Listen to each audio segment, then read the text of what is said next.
శ్రీ గురుభ్యో నమ. హరి ఓం. అందరికీ నమస్కారం. ప్రజాభ్యో యోగక్షేమ. ఇప్పుడు జీవితంలో కొన్ని కొంతమందికి చూడండి, సడన్గా పైకి లేచేసి ఉంటారు. తర్వాత అక్కడి నుండి కింద పడిపోయింటారు అనమాట.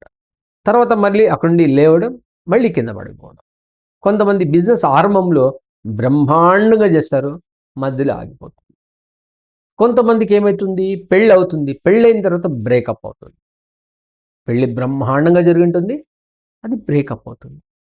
అది ఎందుకు? కొంతమంది స్త్రీలకు ఏమైతుంది, సీక్రెట్స్ ఉంటుందన్నమాట. పెళ్లి అయిన తర్వాత వరకు వాళ్ళు రివీల్ చేయరనమాట. అదొక పెద్ద ప్రాబ్లమ్. అంత లక్షలు ఖర్చు పెట్టి చేసింటే కూడా వాళ్ళ ఆ జాతకంలో కొన్ని సమస్యలు మేము చూసాం కాబట్టి దాన్ని చెప్తున్నాననమాట. వాళ్ళు రివీల్ చేయకుండా ఆ తల్లిదండ్రుల యొక్క ఎఫర్ట్, డబ్బులు ఖర్చు, తర్వాత దానికి వేసినటువంటి ఎఫర్ట్, టైం అంతా కూడా దాన్ని బూడిదలో పోసినటువంటి పన్నీర్‌లాగా అయిపోతూ ఉంటుంది. ఆ జీవితంలో కూడా బ్రేక్. కొంతమందికి పెళ్లి దగ్గరికి వస్తుందనమాట. నిశ్చితార్థం అవుతుంది. అంటే ఇప్పుడు ఎంగేజ్‌మెంట్ అయిపోయి తర్వాత కూడా బ్రేకప్ అవుతున్నాయి. ఎందుకు అలా అవుతున్నాయి? అదేవిధంగా ఇంకా పెళ్లి రేపుంది. ఈరోజే బ్రేకప్ అయిపోయిందనమాట. అదెందుకు అవుతుంది? ఇట్లాంటివి సర్వే సామాన్యంగా ఎక్కువగా జరుగుతూ ఉంది.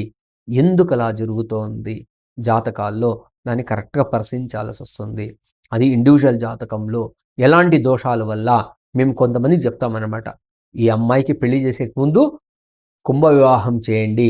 ఈ అబ్బాయికి పెళ్లి చేసేకి ముందు ఈ యొక్క కదలి వివాహము లేదంటే అర్క వివాహం చేయండి అని చెప్తూ ఉంటామనమాట. అదేవిధంగా వీళ్ళ పెళ్ళికి ముందు ఈ దోష నివారణ, సర్పదోష నివారణ చేయండి అని చెప్తూ ఉంటామనమాట. అదేవిధంగా వీళ్ళకు బిజినెస్ స్టార్ట్ చేయకముందు ఈ దోష నివారణ చేసే బిజినెస్ చేయమని చెప్పండి. నెగెటివ్ తీస్తే పాజిటివ్ వచ్చేస్తున్న ఉద్దేశంతో చెప్తూ ఉంటామన్నమాట. అదేవిధంగా పెళ్ళి అయిన తర్వాత ఆ పిల్లలు వాళ్ళకు అందరికి కూడా సంతానం కావాలి, దాంతో కూడా వారసులు కావాలనే వాళ్ళకి కూడా ఈ దోష నివారణ చేసుకుంటే వారసులు అయ్యే అవకాశం ఉందని కూడా తెలియజేస్తూ ఉంటామన్నమాట. దాన్ని రివీల్ చేయకూడదు, చేయాల్సి వస్తుందన్నమాట. వీళ్ళకి ఇలాంటి ఆరోగ్య సమస్యలున్నాయి. ఈ ఆరోగ్య సమస్యకు ఇలాంటి ఒక పరిహారం చేసుకోగలిగితే బాగుంటుంది. అదేవిధంగా ఈ జాతకుడికి సన్యాస యోగం ఉంది. అక్కడ అమ్మాయి అయినా, అబ్బాయి అయినా కూడా వీళ్ళకి సన్యాస యోగం ఉంది. వీళ్ళకు పెళ్లి చేయడం వల్ల ఇబ్బంది పడతారు. అదేవిధంగా పెళ్ళైతే ఇప్పుడు జరిగిపోతుంది. తర్వాత ఇబ్బందులు లేకుండా ఉండాలంటే ఇలాంటివి చేసుకోవాల్సొస్తుంది. అదేవిధంగా వాళ్ళకి ఎగ్జాంపుల్స్ ఇస్తామనమాట. ఈ ఫ్యామిలీలో ఆల్రెడీ ఒకరు డైవర్స్ అయిన వాళ్ళు వైఫ్ అండ్ హస్బెండ్ సెపరేట్‌గా ఉంటుంటారు.